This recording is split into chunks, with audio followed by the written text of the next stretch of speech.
प्रणाम। एक विनती है आपसे। कहिए राजन। पिछले कई दिनों से मेरे स्वप्न में मेरे पिताश्री आ रहे हैं। मैंने ब्राह्मणों से भी इसका अर्थ पूछा तो उनका कहना था कि तुम्हारे पिताश्री को शांति नहीं मिली, उनके लिए पूजा करनी होगी, यज्ञ संपन्न करना होगा। आप तो परम ज्ञान का स्वरूप है, तो विनती है आपसे कि पूजा विधि आप ही के हाथों से हो।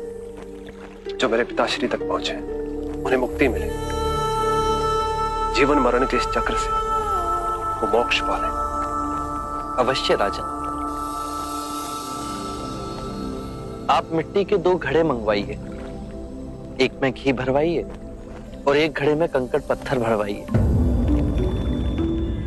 और उन दोनों घड़ों के मुंह कपड़े से बंधवा दीजिए और उन्हें लेकर नदी के तट पर आइए। मैं वहीं आपकी प्रतीक्षा करूंगा। मैं भी इसका प्रबंध करता हूं महाराज।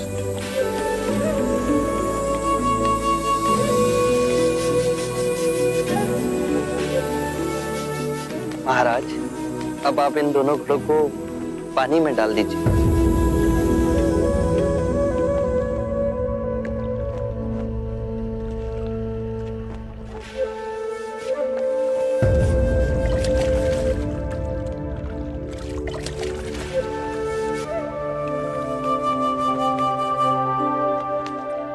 महाराज, अब इन दोनों घड़ों को आप तोड़ दीजिए।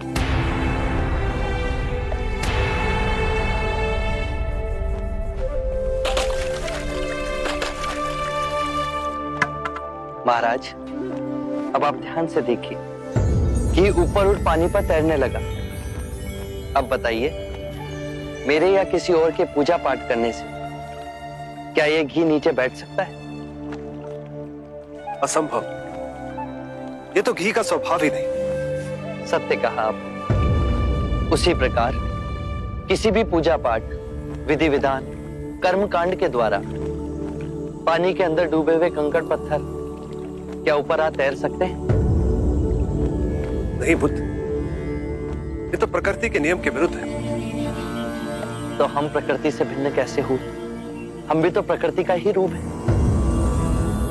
सत्य कहा बुद्ध। एक सत्य ये भी है राजन, यदि हमारे पूर्वजों ने अपने जीवन काल में कंकड़ पत्थर बोए, दुष्कर्म किए, तो वो स्वाभाविक ही कंकड़ पत्थर की तरह नीचे बैठ जाएंगे। और यदि उन्होंने अपने जीवन काल में सत्कर्म किए तो स्वाभाविक ही घी की तरह ऊपर आ तैरने लगेंगे। जो बोएंगे वही काटेंगे। परंतु इस शरीर रूपी जीवन काल में ही नहीं, अपितु इस शरीर रूपी जीवन काल के पश्चात वाली यात्रा में भी हम जैसे कर्म करेंगे वैसा ही फल मिलेगा। अब बताइए, इस प्रकृति के नियम को कोई पूजा पाठ, कर्म कांड, विधि विधान, यज्ञ हवन मिटा सकता है? राजन, मैं भी इसको नहीं बदल सकता। केवल अच्छे कर्म ही मनुष्य की मुक्ति का द्वार खोलेंगे। ये कैसी तलवार है आपके हाथ में जो एक क्षण में सारे झूठ काट केवल ज्ञान को प्रकाशित करती है?